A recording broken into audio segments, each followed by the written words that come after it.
Where should we go? Gonna do a little bit of repair work on the tubes. I did this test fixing in a previous video and this seems to work quite well. So this is a longer bolt being held into the profile and then tightened on, and then the whole thing gets tightened up afterwards. Pipe is, it can be turned, but it's much better than this. Yeah, I'll try a bit of that. Yeah, so I had a hunt around, and the only one I could find, which I was using previously, was this reasonably ropey M6 bolt there, which is a bit rusty.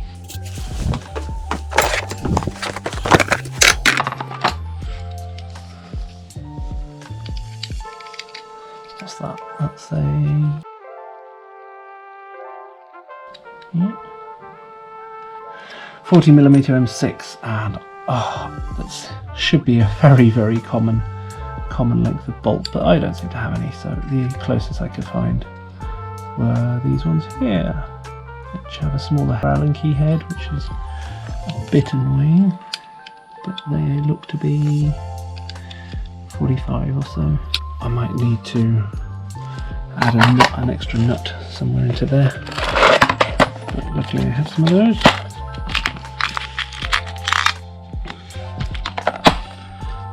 So that shouldn't be a problem. So see if I can get one of those fitted up.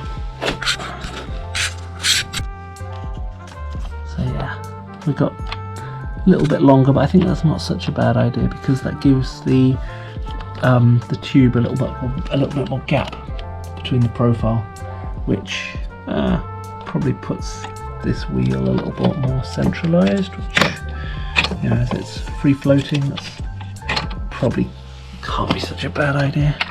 So that ought to, in theory, if I've given it enough space, just engage.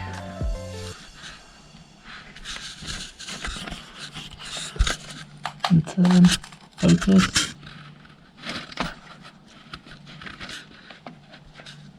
There you go. You see that turn?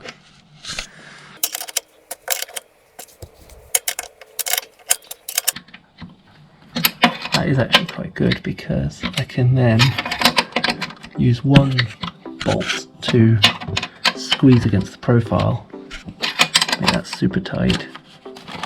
And you see the other nut isn't actually coming with it, which is good. It means there's a little bit of gap.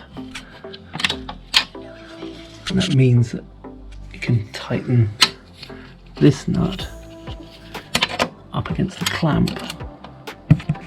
Maybe I'll swap that out for a nylock at some point. And then that could be tightened down. I'm hoping that should keep that nice and tight. We'll see. So I'll do that on the other end as well, up here, and then we'll go for a ride.